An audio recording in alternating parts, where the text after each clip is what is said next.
جائیں زمانے جہالت میں، جب تم اسلام قبول کرتے ہو ایک ایک عمل سے توبہ نہیں مانگنی پڑتی، بلکہ اجتماعی طور پر جب توبہ کرتے ہو اللہ سارے گناہ مٹا دیتا ہے۔ تو پتہ چلا کہ جو سرکار امام جلال الدین نے جو اس کی شرح لکھی، فرماتے حقیقہ وہ تھا جو سرکار کے دادا نے کیا۔ سرکار نے جو لوگوں کو کھانا کھلایا تھا وہ اپنے میلاد کی خوشی کی تھی، اور دلیل یہ بیان کی تھی کہ میرے میلاد پر کھانا پکا کر لوگوں میں تقسیم کرنا بھی مجھ محمد کی سنت ہے۔ دوسری طرف آ جائیں، حقیقہ کس لیے ہوتا ہے؟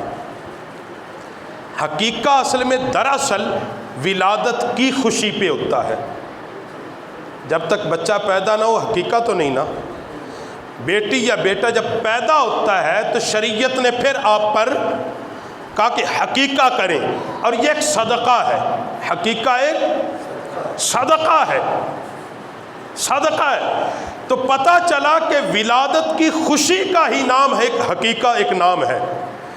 جب اللہ آپ کو کوئی بیٹا یا بیٹی دے، اس کے اظہار مسرت اور خوشی کا اظہار کرنے کا نام اسلام نے اس کو حقیقے کا نام دیا ہے۔ تو پتہ یہ چلا کہ جب کوئی بچہ یا بچی پیدا ہو ہم 7ویں دن کریں، یا زندگی میں جب بھی توفیق ہو۔ شریعت کا یہ اصول ہے کہ سنت 7ویں دن ہے۔ اگر طاقت نہیں، بساط نہیں، غربت ہے، پھر زندگی میں جب بھی آپ کو اللہ توفیق دے دے، جب بھی اللہ استطاعت دے دے، طاقت دے دے، آپ کر سکتے ہیں، کیونکہ آپ اپنی ولادت کی خوشی کا اظہار لوگوں تک کر رہے ہیں، لوگوں کو بتا رہے ہیں۔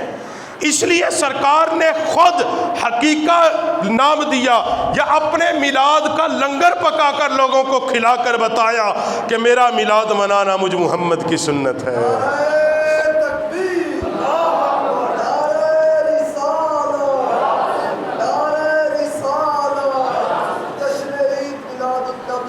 اب یہ تو تھا جو سرکار نے اپنے زمانے میں اپنا میلاد منایا، بات سمجھ گئے؟ اب دیکھو جی، سیدنا صدیق اکبر کے مبارک دور کے اندر یہ دن آیا، کسی نے نہیں منایا۔ حضرت عمر پاک، عثمان پاک، علی پاک، ان کے آتا رہا، کسی نے نہیں ملایا، تو یہ کہیں ضروری نہیں ہے۔ ہم آپ کی بات مان جاتے ہیں۔ پہلی بات یاد رکھیں، ایک مسلمان کے لیے کسی بھی چیز کی دلیل کے لیے سب سے پہلے اللہ کا قرآن ہوتا ہے۔ اللہ کا، اگر کوئی بات قرآن پاک سے سمجھ میں نہ آئے پھر نبی پاک کی حدیث ہوتی ہے، حضور کا عمل ہوتا ہے، نبی پاک صلی اللہ علیہ وسلم کا فرمان ہوتا ہے۔ اگر وہاں سے بھی کوئی چیز نہ ملے تو پھر قول صحابہ کی طرف جایا جاتا ہے۔ پھر آپ صحابہ اکرام کے عمل کو دیکھیں گے، پرکھیں گے۔ اگر آپ کو ایک چیز اللہ کے قرآن سے مل جائے پھر آپ کہیں دوسری طرف نہیں جائیں گے۔ اب میلاد کا ثبوت تو رب کے قرآن سے بھی ملتا ہے، نبی کے فرمان سے بھی ملتا ہے۔ اب سرکار کی آمد کا ذکر سرکار کے دور میں کیسے ہوا؟ سرکار نے مکے سے مدینے ہجرت کی، شد و مد سے منبر پر بیان کیا جاتا ہے، سارے کرتے ہیں کہ سرکار نے جب مکے سے مدینے کی جانب ہجرت کی تو سرکار مقام قبا پر ٹھہرے، اور مدینے کے اندر باقاعدہ صحابہ، صحابیات اور صحابہ کے بچوں نے نبی کی آمد کی تیاری کی، اور کئی میل تک مدینے سے باہر نکل کر سرکار تشریف لا رہے ہیں، اور وہ دف بھی بجا رہے ہیں، اور وہ سرکار کی آمد کے ترانے پڑھ رہے ہیں، سرکار کی آمد کی خوشی کر رہے ہیں، اپنے مکانوں کی چھتوں پر چڑھ کر، پہاڑوں کی چوٹیوں پر چڑھ کر، اپنے گلی بازاروں میں کھڑے ہو کر، مدینے سے باہر نکل کر وہ بلند آواز سے طلع البدر علینا کے ترانے گا رہے ہیں، اور کہہ رہے ہیں کہ 14ویں کا چاند طلوع ہو گیا، روشنیوں کا ستارہ نکل گیا۔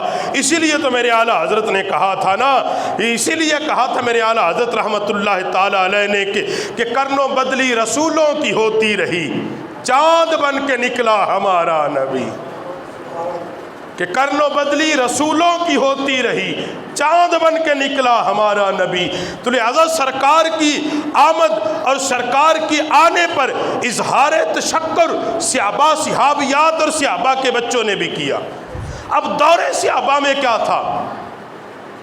خود صحابہ نبی پاک کے دین کی ترویج اور اشاعت کے لیے دن رات اللہ کی زمین پر جو سفر کر رہے تھے، وہ کس لیے کر رہے تھے؟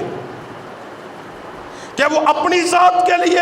نہیں، وہ تو جہاں بھی جاتے تھے ایک ہی بات کہتے تھے کہ سارے لوگوں کی حکومتیں ختم، آج حکومت آئے گی تو محمد عربی کی آئے گی۔ یہی بات نہیں ہوتی تھی؟ صحابہ جہاں جہاں گئے کسی نے اپنا پرچم تو نہیں لہرایا نا، نبی کے دین کا پرچم لہرایا، اور ان کا نبی کے دین کے لیے نکلنا، نبی کے دین کے پرچم کو بلند کرنا، نبی کے دین کی تبلیغ کو گھر گھر پہنچانا، نبی کی آمد کی خبر اور نبی کی آمد کے مقصد کو پوری روح زمین پر غالب کر دینا، یہی تو نبی کا صحابہ کا میلاد تھا۔ صحابہ نے یہی تو بتایا نا جہاں گئے کہ اب کسی کا کوئی کلمہ نہیں چلے گا، کسی کی کوئی حکومت نہیں چلے گی، اب کسی کا کوئی سکہ نہیں چلے گا، اب چلے گا تو آمینہ کے لال کا سکہ چلے گا، قانون چلے گا تو آمینہ کے لال کا چلے گا، اب دستور چلے گا تو آمینہ کے لال کا چلے گا۔ بھائی یہی تو ہم کہتے ہیں کائنات کو کہ کائنات کے لوگوں، ہم بھی تو یہی کہتے ہیں میلاد کے مہینے میں کہ وہ سرکار آئے تھے کہ جس کا دین ساری دنیا پر غالب ہوگا۔ اچھا جی چلیں جی، ہم نہیں مانتے، اب علاج تو نہیں ہے، ہم نہیں مانتے، ابھی نہ مانتے، نہیں منایا کسی نے، نہیں ٹھیک ہے، نہیں منایا۔ سیدنا ابو بکر صدیق وصال فرما گئے، حضرت عمر پاک کے دور میں یوم ابو بکر آیا کہ نہیں آیا؟ کیا کہیں سے کوئی ثابت ہے کہ حضرت عمر نے اپنے دور حکومت میں یوم ابو بکر منایا ہو؟ جی نہیں نا ثابت، آپ کو کہیں نہیں ملے گا کہ یوم ابو بکر حضرت عمر پاک نے منایا ہو۔ اسی طرح حضرت سیدنا فاروق اعظم جب اس دنیا سے تشریف لے گئے، عثمان غنی کے دور میں کم و بیش 11 مرتبہ کے قریب یوم عمر آیا نا؟ کیا حضرت عثمان نے منایا؟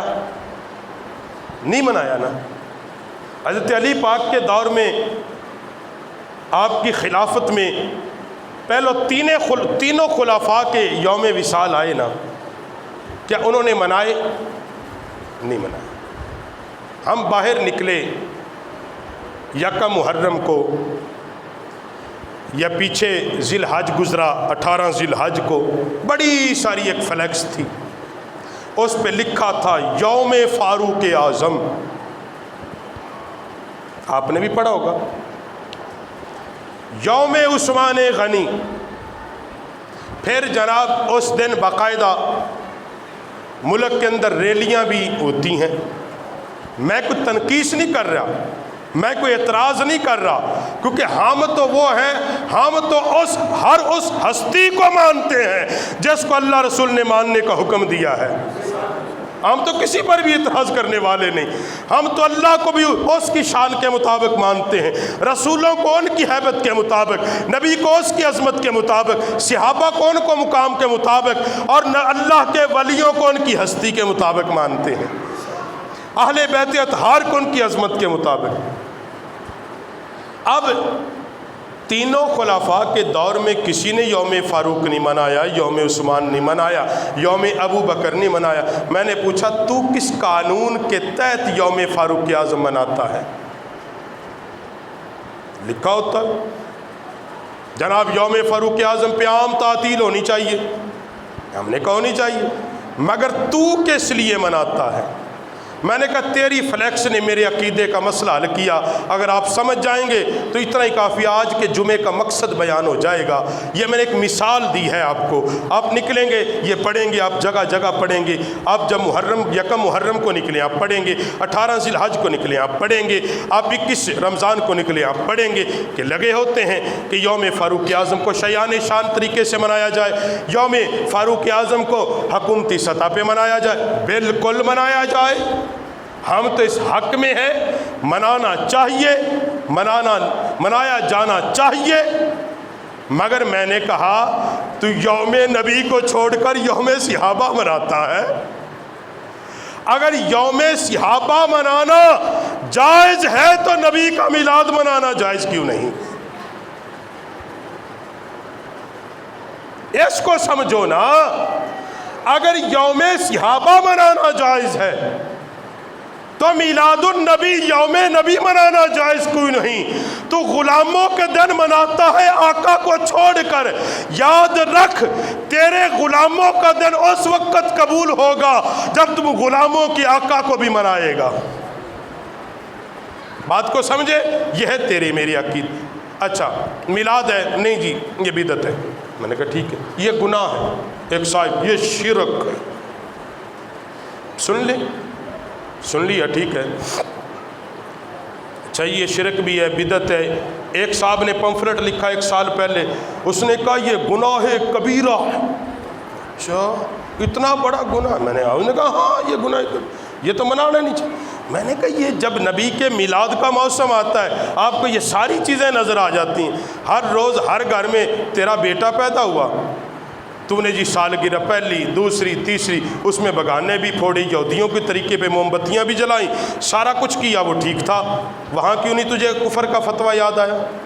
اچھا ایک اور اعتراض بڑا، دیکھو جی حضور تو صدیوں پہلے آئے، کیا حضور ہر سال آتے ہیں؟ میں نے کہا ہر سال تو نہیں آتے، سرکار تو آئے۔ میں نے کہا ٹھیک ہے، میں تیرا بیٹا ہر سال پیدا ہوتا ہے؟ اچھا اب ایک نہیں، اب شادی ہو رہی، شادی کی بھی سالگرہ، میں نے کہا ہر سال کیوں بھائی؟ یہ تو 10-20 سال پہلے، نہیں جی اس دن کی یاد تازہ ہو جاتی ذرا، جس دن ہمیں خوشی نصیب ہوئی، ذرا وہ دن ایک بڑا مسرت کا دن تھا۔ میں نے کہا نکمے تجھے دین سمجھ ہی کوئی نہیں آیا، جس دن تیری شادی ہو رب تجھے بیٹا دے اس دن کو تو اس لیے مناتا ہے کہ رب نے مجھ پر انعام کیا، میں اس کا شکر ادا کرتا ہوں۔ میں کہا جس دن اللہ نے کائنات کو محمد جیسا نبی دیا، ساری امت کا حق بنتا اللہ کا شکر ادا کرے، کیا ہمارا حق نہیں بنتا ہم اس دن نبی اللہ کا شکر ادا کریں؟ مالک تو نے ہمیں رسول اللہ کی امت میں پیدا کیا، یا اللہ تیرا شکر ہے تو نے خاتم النبیین کے لقب پانے والے پیغمبر کی امت میں پیدا کیا۔ اس لیے اب آخری بات ہے، صرف میرا بھائیوں سے گزارش یہ